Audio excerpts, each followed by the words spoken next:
میرے بھائیو، قرآن کریم کا اثر محمد عربی صلی اللہ تبارک و تعالیٰ علیہ وسلم پر اس قدر ہوتا تھا کہ آپ کی حالت متغیر ہو جاتی تھی۔ حدیث میں ہے، آپ صلی اللہ تبارک و تعالیٰ علیہ وسلم نے ایک مرتبہ حضرت عبداللہ مسعود سے فرمایا، تم قرآن پڑھو میں اس کو سنوں گا۔ ابن مسعود نے عرض کیا، رسول اللہ میں کیا پڑھوں جبکہ قرآن تو خود آپ پر نازل ہوا ہے؟ آپ نے فرمایا، نہیں، تم مجھے قرآن پڑھ کر سناؤ۔ چنانچہ حضرت عبداللہ مسعود رضی اللہ تعالیٰ نے قرآن پڑھنا شروع کیا اور سناتے رہے۔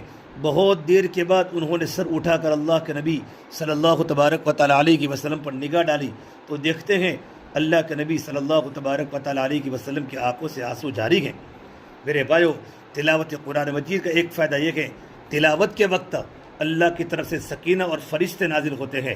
بخاری وغیرہ کتب حدیث میں روایت مذکور ہے، حضرت اسید بن حضیر رضی اللہ تعالیٰ عنہ ایک دفعہ قرآن کریم پڑھ رہے تھے، رات کا وقت تھا اور سورہ بقرہ کی تلاوت کر رہے تھے اور ان کا گھوڑا ان کے قریب بندھا ہوا تھا۔ اچانک وہ اچھل کود کرنے لگا، کودنے لگا تو صحابی خاموش ہو گئے، تو پھر وہ بھی ٹھہر گیا۔ پھر انہوں نے پڑھنا شروع کیا تو وہ اچھلنے لگا، اسے کہ 3 دفعہ ہوا۔ جیسے وہ قرآن کریم کو پڑھتے تھے گھوڑا اچھلتا تھا، پڑھنا بند کرتے تھے تو گھوڑا سکون میں آ جاتا تھا۔ ان کا بچہ گھوڑے کے قریب تھا جس کا نام تھا یحییٰ۔ ان صحابی کو خوف ہوا کہیں یہ گھوڑا اس بچے کو رون نہ ڈالے، اس لیے انہوں نے بچہ کو وہاں سے ہٹا لیا۔ پھر آسمان کی طرف دیکھا تو عجیب منظر نظر آیا کہ ایک بادل ہے، اس میں چراغ کے مانند بہت سی روشنیاں ہیں۔ انہوں نے یہ قصہ اللہ کے نبی صلی اللہ تبارک و تعالیٰ علیہ وسلم کو سنایا تو آپ نے فرمایا، اسید تم قرآن کریم پڑھتے رہتے تو کتنا اچھا ہوتا، جانتے ہو وہ کیا تھا؟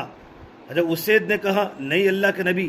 تو آپ نے بتایا، یہ اللہ تبارک و تعالیٰ کی طرف فرشتے آئے ہوتے تمہارے قرآن کو سننے کے لیے، جو تمہاری تلاوت کی آواز سے قریب ہو گئے تھے۔ اگر آپ پڑھتے رہتے تو فرشتے لوگوں کو دکھائی دیتے اور مدینہ کے لوگ فرشتوں کو دیکھ لیتے۔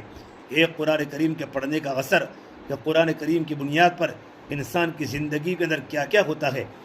علامہ سیوطی رحمۃ اللہ علیہ نے خصائص میں بروایت ابن اسحاق نقل کیا ہے، ایک دفعہ ابو جہل، اخنس بن شریق اور ابو سفیان ایک دوسرے چھپ کر اللہ کے نبی صلی اللہ تبارک و تعالیٰ علیہ وسلم کی زبان سے قرآن کریم سننے کے لیے گئے۔